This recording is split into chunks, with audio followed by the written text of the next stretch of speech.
Ipatatawag ng Senado ang mga opisyal ng Bulacan State University at ang tour agency na nangasiwa sa field trip na ikinasawi ng 7 estudyante.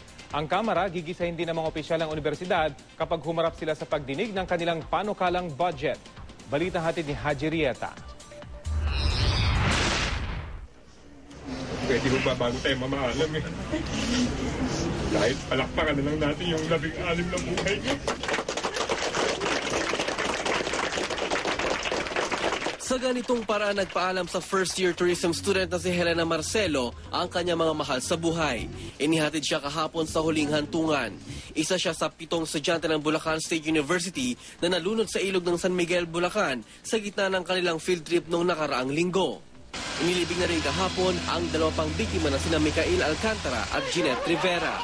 Matalig na magkaibigan ang dalawa kaya't napagpasyahan ng kanilang pamilya na sabay silang ilibing.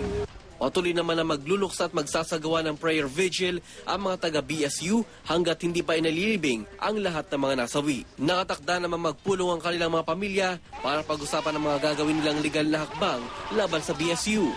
Muli namang tiniyak ng BSU na patas ang sinagawa nitong investigasyon. Ayon sa presidente ng universidad na si Dr. Mariano De Jesus, handa silang papanagutin sino man ang mapatunayang nagpabaya kaya nawis trahedya ang field trip. Gusto na rin ng Senado na imbestigahan ng insidente. Ipatatawag ng Senado ang opisyal ng BSU pati ng tour agency na nangasiwa sa field trip. Isa rin sa mga insidente sa mga bubusisiin sa pagdinig ng Kamara sa panukalang budget ng state universities at colleges na nakapanood sa 2015 proposed national budget. Gigisain daw ng ilang kongresista ang mga opisyal ng BSU.